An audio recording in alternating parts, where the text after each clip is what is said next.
I'm Caroline Culbertson for EEI TV and the USEA, and I'm standing here with Meghan O'Donoghue. And Meghan is competing on Pirate this weekend, and this is an off-the-track thoroughbred that you've brought along really entirely yourself.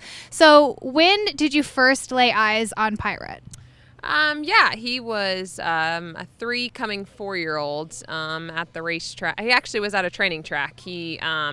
It was kind of a funny enough story. We were actually looking for a client of my mom's, a student, for a different type of horse, and because the wife of the trainer did some hunter jumper stuff, and she actually picked him up off a kill truck. He had 10 starts, and he did have a win, so I don't know why he was there, but it came through their barn, and she picked him off of it, and he was just hanging out in a field, and they used him to pony another horse in on.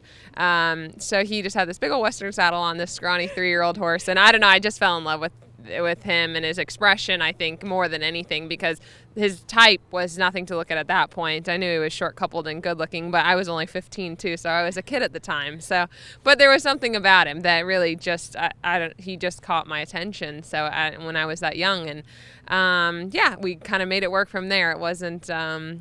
It wasn't kind of a meant to be at that exact point, but actually a few months later it was. So, and from then on, he just kept saying, "You guys need to keep me." So as much as I kind of was like, "Oh, he's a good resale," my dad actually convinced me that he was a horse I should hang on to. So, and lucky enough, I did, right?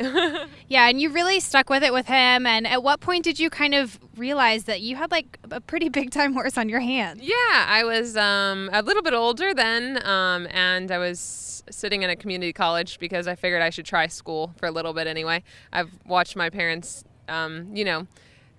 in a business that's not easy for a while. So I was like, oh, I'll give it a shot. And I was sitting there and I was like, I have a really good horse and I should take a go at this and go out and at least take the next step. And at that point I did, and went out to Virginia and worked for G and Benny for a few years. And during those years, I knew that he was a good horse. I didn't know if he was a 4-star horse, obviously. But in that time, I was developing a partnership that was pretty cool, and here I have a horse that I've been with for 10 years and doing my 3rd Rolex. So it's pretty cool. And so galloping around, on your best friend really here tomorrow, have you had a chance to look at the course, and kind of what are your thoughts going in tomorrow on Pirate? Yeah, I'm very excited. I wouldn't pick another horse, especially at this stage in my career.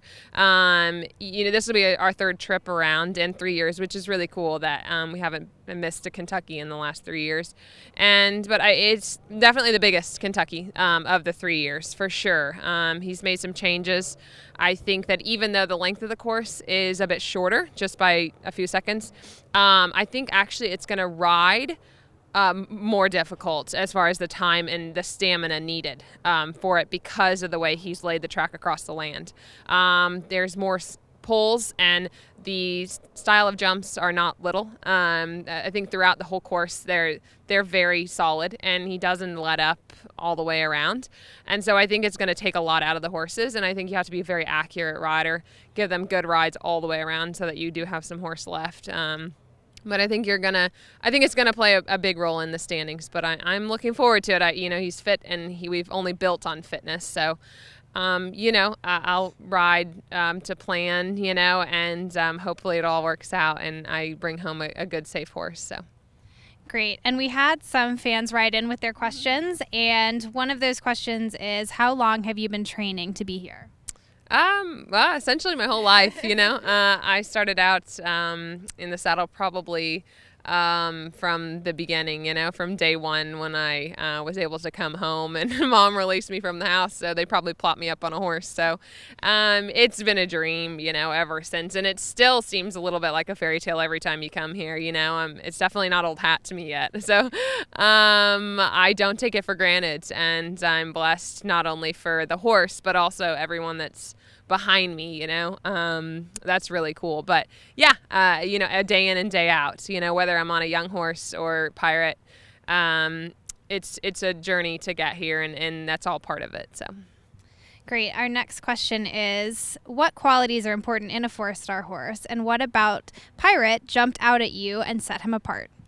Yeah, a heart, I think, let alone. There's nothing that goes out there and does that for us. And, they have to have that to come in here and do what they do in the dressage ring and then come back out exhausted and try their guts out over the show jumping. So, I think heart is my, I think that's a lot of people, there's a lot of horses that don't look like they should do it and they do it, So I think that's the top thing for me.